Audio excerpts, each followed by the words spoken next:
Hello student, कैसे हैं आप लोग। प्रीवियस लेक्चर में हम लोगों ने बात कर ली थी किसके बारे में, विभव के बारे में, कि विभव क्या होता है, कैसे होता है, क्यों होता है, इन सब चीज़ों के बारे में हम लोगों ने जानकारी ले ली थी। विभव क्या है, सदिश राशि है कि अदिश राशि, तो हम लोग जानते हैं विभव अदिश राशि है। कैसी राशि है? अदिश राशि है। और एक और चीज़ कि विभव जब अदिश राशि है तो विभव को सिंपल बीजगणितीय नियमों के आधार पर जोड़ा या घटाया जाएगा। उसमें दिशा का कोई अर्थ नहीं है, इसमें कोई दिक्कत नहीं। आज हम लोगों को देखना है कि वैद्युत द्विध्रुव आघूर्ण के कारण विभव कैसे निकालेंगे, अक्षीय स्थिति में, निरक्षीय स्थिति में, और एक सामान्य से पॉइंट पे भी हम लोग निकाल लेंगे। ठीक है, तो देखते हैं वैद्युत द्विध्रुव आघूर्ण क्या होता है। हम लोग जानते हैं कि अगर समान परिमाण, यानी मान लो एक प्लस क्यू है और एक माइनस क्यू है, लेकिन विपरीत प्रकृति, एक प्लस में है एक माइनस में, उनके बीच में जो दूरी होती है, एक इधर की एल और इधर की एल, तो जो द्विध्रुव आघूर्ण निकल के, ये तो द्विध्रुव है, लेकिन द्विध्रुव आघूर्ण इसका वैल्यू क्या आएगी, वो आएगी पी वेक्टर बराबर होती है 2ql, यानी दूरी और परिमाण का गुणनफल होती है द्विध्रुव आघूर्ण। तो द्विध्रुव आघूर्ण के कारण अक्षीय स्थिति में, यानी सीधे स्ट्रेट लाइन में, और निरक्षीय यानी वाई एक्सिस में हम लोग क्या निकालेंगे, विभव निकालेंगे। और किसी एक पॉइंट पे भी निकाल लेंगे, किसी सामान्य थीटा पे निकाल लेंगे। जब सामान्य थीटा की बात करेंगे तो अक्षीय स्थिति में जो थीटा हो जाएगा वो 0 हो जाएगा, और निरक्षीय स्थिति में जो थीटा हो जाएगा वो 90 डिग्री हो जाएगा। कोई दिक्कत नहीं। तो हम लोग क्या देखना है, द्विध्रुव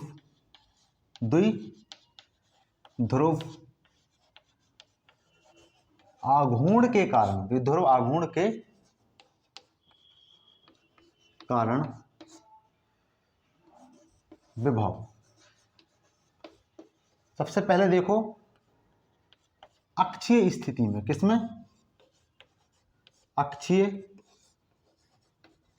स्थिति में।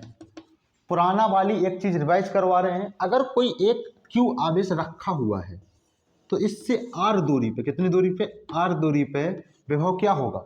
आर दूरी पे अगर हम लोग विभव की बात करें तो सीधा, अगर मान लो ये बिंदु कौन की क्या है, पी है, तो v ऑफ p क्या निकलेगा, 1/4 pi epsilon not q by r। यही फॉर्मूला हम लोगों ने इसके जस्ट पहले वाले लेक्चर में देखा था। पहला लेक्चर नहीं देखोगे तो दूसरा लेक्चर समझ में नहीं आएगा। हम लोग देखते हैं, ये वाली चीज हम लोगों को याद होनी चाहिए। ठीक है, तो कोई द्विध्रुव आघूर्ण है, एक है प्लस क्यू और एक है माइनस क्यू। दोनों के बीच में जो दूरी है, इधर की एल है और इधर भी एल है। अक्षीय स्थिति में मान लो आर दूरी पे, तो हम लोग जो दूरी नापेंगे वो केंद्र से नापेंगे। मान लो यहां से लगभग अक्षीय स्थिति में यहाँ कोई पॉइंट है, मान लो वो क्या है, कोई पॉइंट सी है, ये पॉइंट ए है और ये पॉइंट बी है और ये पॉइंट क्या है, सी है। तो केंद्र से सी तक की जो दूरी है वो है आर। कितनी है, आर। तो एक बात बताना, बी से सी तक की जो दूरी हो जाएगी वो कितनी हो जाएगी, आर माइनस एल। टोटल में से एल को घटा दोगे तो आर माइनस एल आ गई। और ए से सी तक की जो दूरी हो जाएगी वो कितनी हो जाएगी, आर प्लस एल। यहाँ तक आर है, उसमें प्लस एल जोड़ दोगे तो हमारी ये वाली दूरी भी आ गई।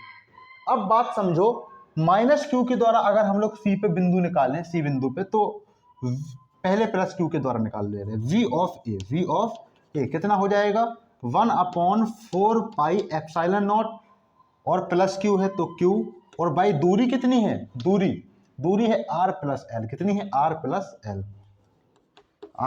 एल।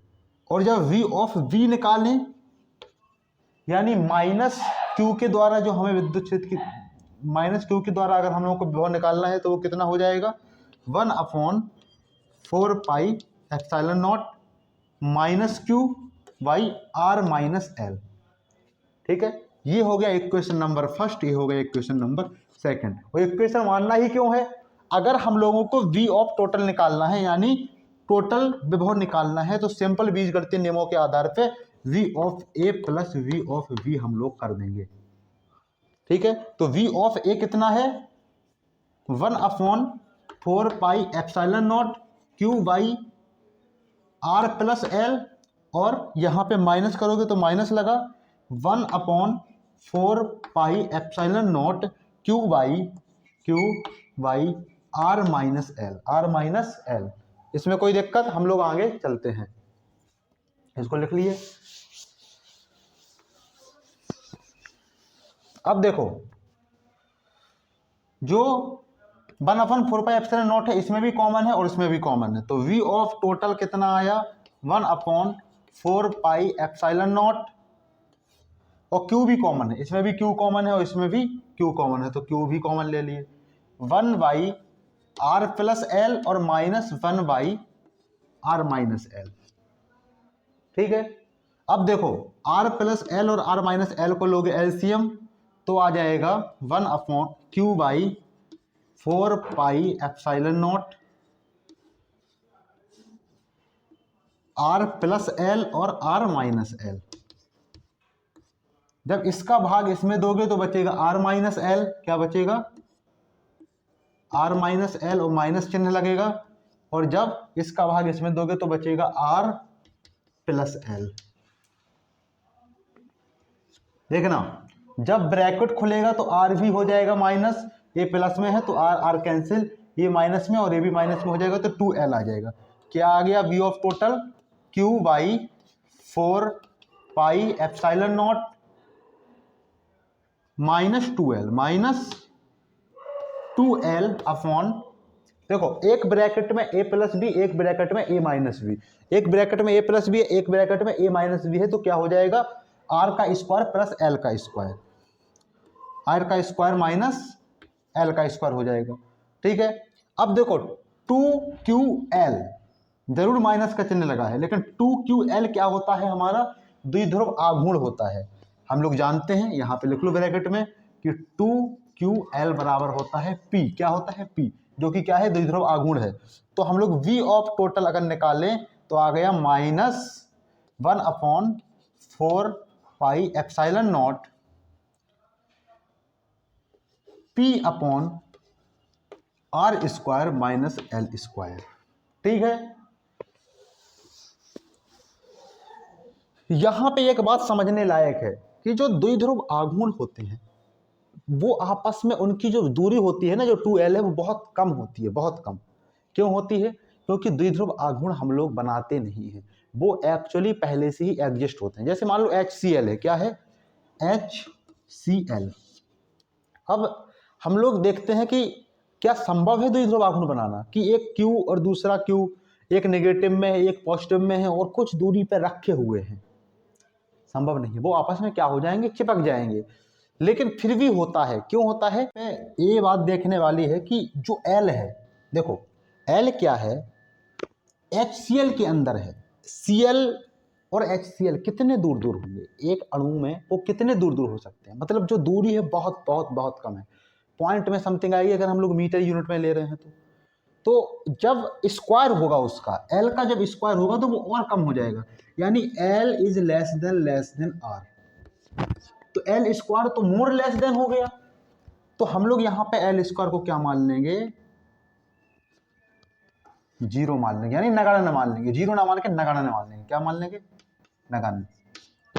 तो हमारा विभव क्या आ गया 1/4 pi epsilon not p by r square. Minus चिन्ह कहाँ चला गया, माइनस चिन्ह हटा दो। अगर देखो अक्षय स्थिति में निगेटिव की तरफ ले रहे हो तो चिन्ह अलग आ रहा है, पॉजिटिव की तरफ ले रहे हो तो चिन्ह अलग आ रहा है, तो ये हमारी कॉमन सेंस वाली बात है कि दिशा चेंज होगी तो चिन्ह बदल सकता है लेकिन परिमाण वही रहना है। ठीक है ना, ये डिपेंड करता है कि तुमने आर दूरी किधर ली है, पॉजिटिव वाले की तरफ अक्षय स्थिति में ली है कि निगेटिव वाले की तरफ ली है, लेकिन जो सिंपल जो परिमाण निकल के आना है वो आना है कि जो 1/4 pi epsilon not p by r square, इसको याद रखना, अक्षय स्थिति के लिए है ये। निरक्षीय स्थिति के लिए हम लोग देख लेते हैं कि निरक्षीय स्थिति में क्या होगा।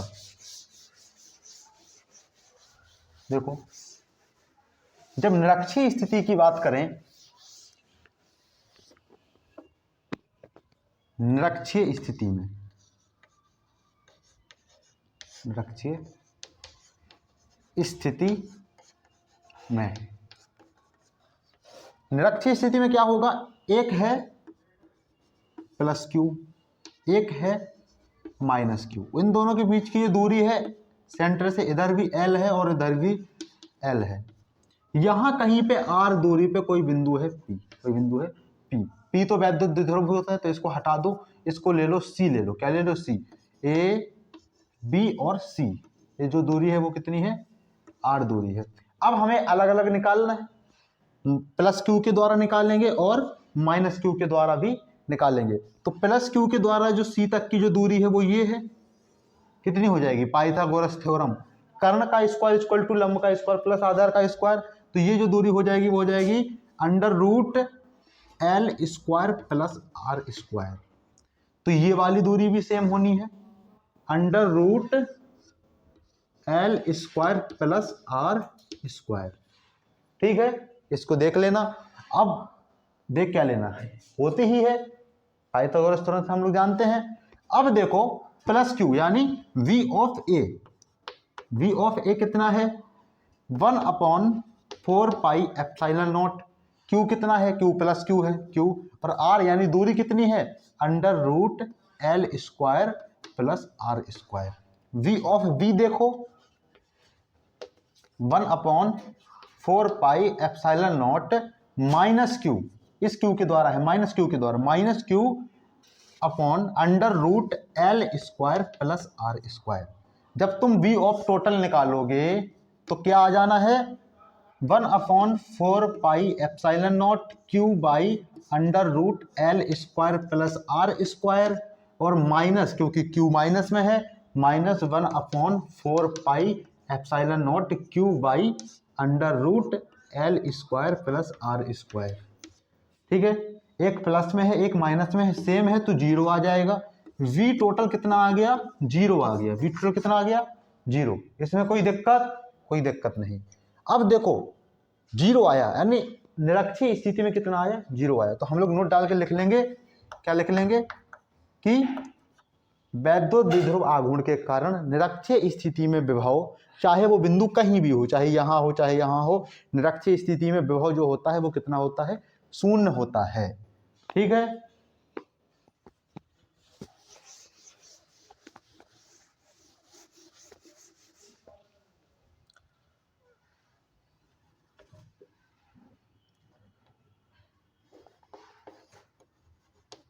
द्विध्रुव आघूर्ण के कारण, आघूर्ण के कारण निरक्षीय स्थिति में, निरक्षीय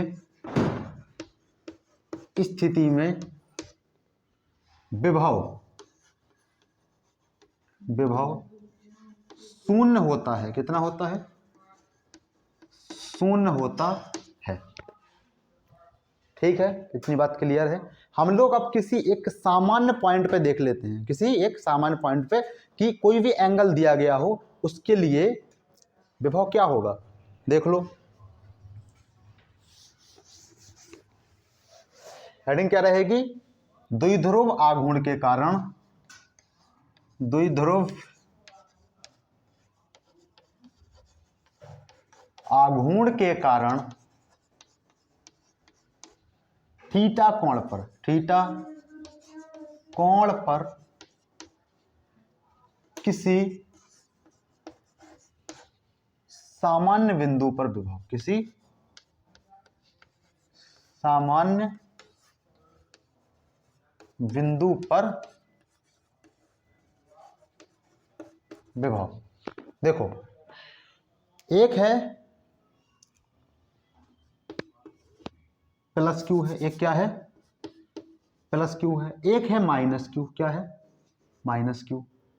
तो अगर एक तरफ माइनस क्यू, माइनस क्यू से प्लस क्यू की तरफ होती है हमारी दिशा, तो मान लो कि ये कोई क्या है? पी वेक्टर है। इस प्रकार देख लो, इधर माइनस क्यू होगा और इधर क्या होगा? प्लस क्यू होगा। ये सेंटर है, ये क्या है? सेंटर। इससे आर दूरी पर, यहाँ पे आर दूरी पे मान लो ये क्या है? थीटा कोण है। इस पर यहाँ पे कोई बिंदु है सी। सी पर हमें क्या निकालना है? विभव निकालना है, यानी v ऑफ c निकालना है। एक बात समझ जाओगे तो बात पूरी क्लियर हो जाएगी। पूरा जो पी वेक्टर है वो इस डायरेक्शन में है और निकालना किस में है, तुम्हें इस डायरेक्शन में निकालना है। अब किसी भी चीज के, क्योंकि जो द्विध्रुव आघूर्ण है वो एक सदिश राशि है, किसी भी सदिश राशि के घटक करना जानो कैसे होते हैं। अगर कोई भी मान लो कि ये क्या है, कोई ए वेक्टर कोई एक राशि है जिसकी डायरेक्शन ए है, ठीक है, ये है, तुम्हें निकालना है किसी इस एंगल थीटा पे। तो अब बताओ क्या होगा, घटक होते हैं किसी भी चीज के, तो इसके जो एक घटक है इसके 90 डिग्री पे इधर भी कर दो। अब अगर ये ए वेक्टर है, ये क्या है ए वेक्टर, तो इधर हो जाएगा ए कॉस थीटा, क्या हो जाएगा ए कॉस थीटा, इधर हो जाएगा ये साइन थीटा, क्या हो जाएगा ये साइन थीटा। क्यों, क्योंकि जिधर थीटा रहता है, जिधर थीटा सटा हुआ होता है उधर का घटक होता है कॉस थीटा में, और जिधर थीटा सटा हुआ नहीं होता है उधर का घटक होता है साइन थीटा में। अगर तुम्हें ये वाला थीटा पता होता, अगर तुम्हें ये वाला थीटा पता होता तो फिर ये ए कॉस थीटा होता, ए कॉस थीटा होता, और ये क्या होता ए साइन थीटा होता, ए साइन थीटा होता। ये घटक होते क्या हैं, दिमाग में क्वेश्चन आता है कि ये घटक आखिर होते क्या हैं। एक बात समझो, कोई भी सदिश राशि, मान लो कोई बल है, कोई क्या है बल है, एक बात को समझना, एक कील गड़ी है, मान लो कि ये कोई क्या है, कोई एक गत्ता डला हुआ है इस प्रकार, उसको एक आदमी यहां एफ बल से खींच रहा है। कैसे खींच रहा है, एफ बल से। तुम्हारे पास दो आदमी आ गए, कितने आ गए आदमी, दो। जिसने क्या किया, इसमें एक रस्सी बांधी इस प्रकार, एक आदमी इधर खींचने लग गया, एक आदमी इधर खींचने लग गया।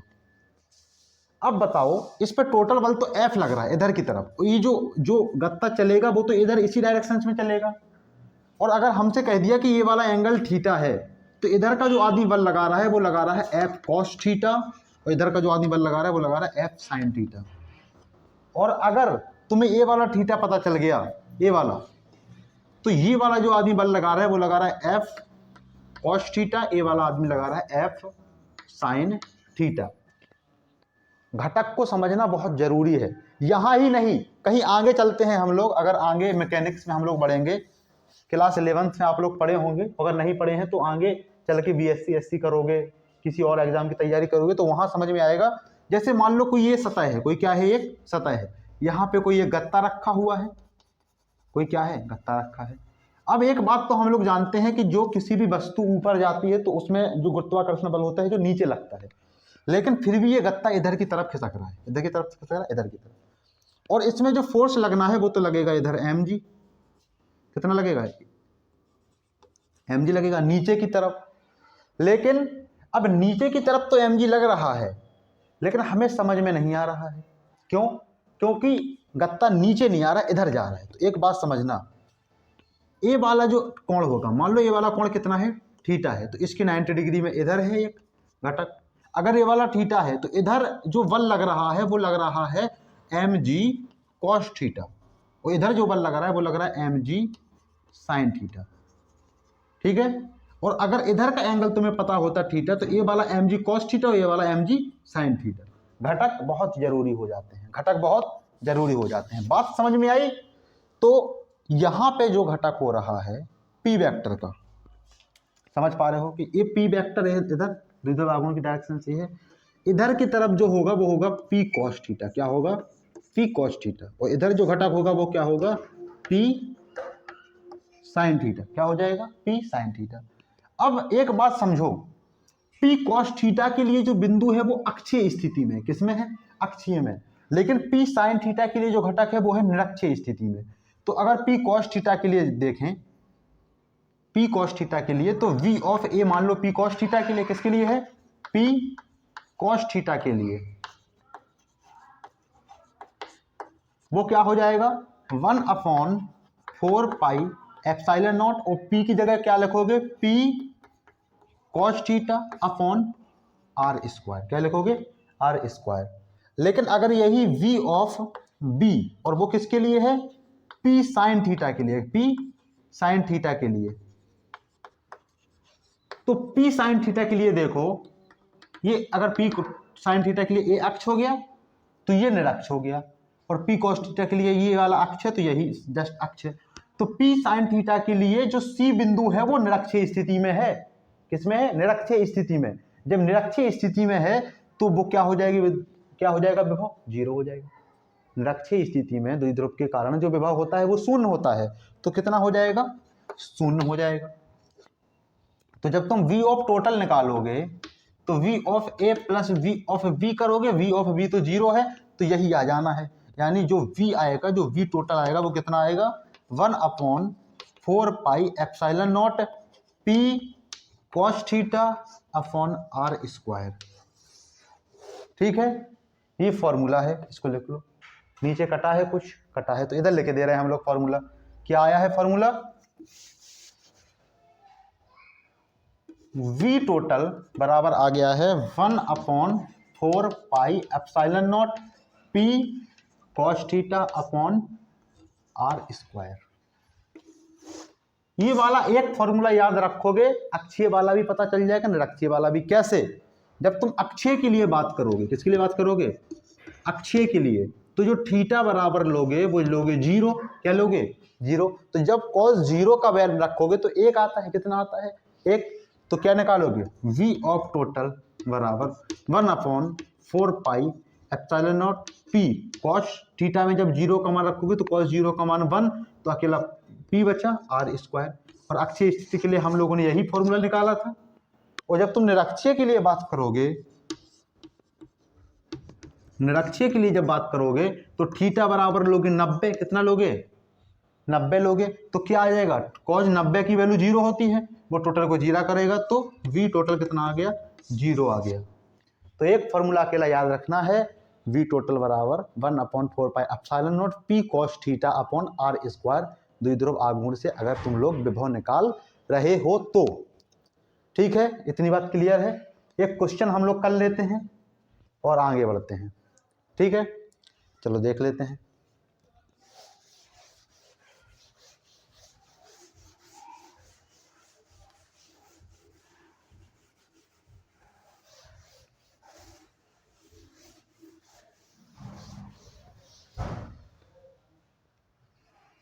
क्वेश्चन है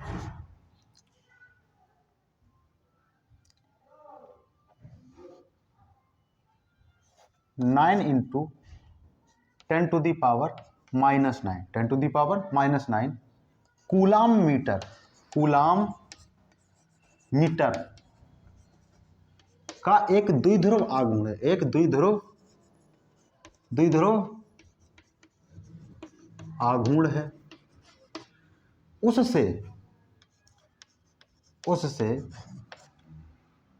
3 मीटर की दूरी पर, 3 मीटर की दूरी पर, 3 मीटर की दूरी पर अक्षीय तथा निरक्षीय में 3 मीटर की दूरी पर विभव ज्ञात करो। क्या ज्ञात करो? विभव ज्ञात करो। पहला है अक्षीय पर और दूसरा है निरक्षीय पर।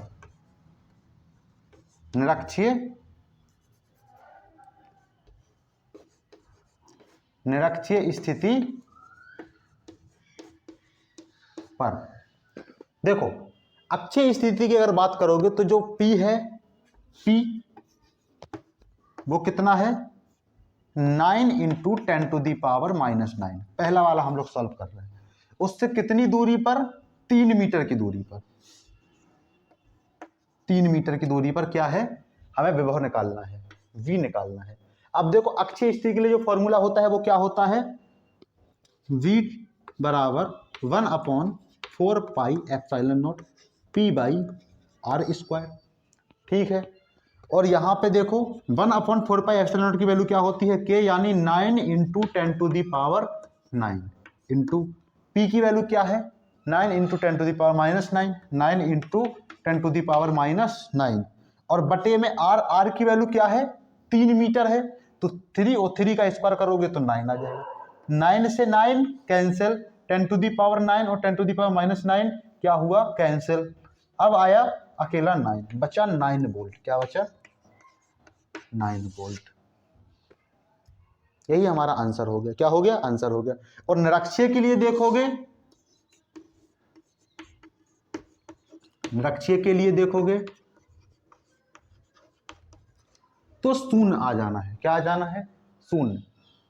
क्यों? क्योंकि हम लोग जानते हैं कि शून्य होता है।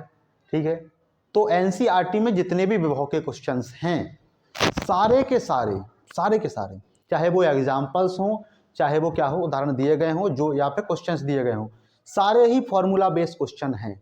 तो विभव के जितने भी क्वेश्चंस हैं, अभी तक जो चीज़ें पढ़ाई गई हैं, उनके लिए आप लोग क्या करेंगे, सारे क्वेश्चंस को सॉल्व कर लेंगे। रेफरेंस बुक से हम लोग क्वालिटी ऑफ क्वेश्चंस को पिकअप करेंगे जब पूरी यूनिट इलेक्ट्रोस्टैटिक्स खत्म हो जाएगी, और उनको सॉल्व करेंगे। ठीक है, तो किसी को घबराना नहीं है, आप लोग बने रहें और क्वेश्चन सॉल्व करें। फॉर्मूला बेस्ड जो क्वेश्चंस हैं, कॉन्सेप्ट हम लोग पूरा जानते ही हैं, एक क्वेश्चन देख भी लिए, इसी तरीके से लेंदी क्वेश्चंस रहेंगे। तो मिलते हैं अगले लेक्चर में, तब तक के लिए ओके बाय।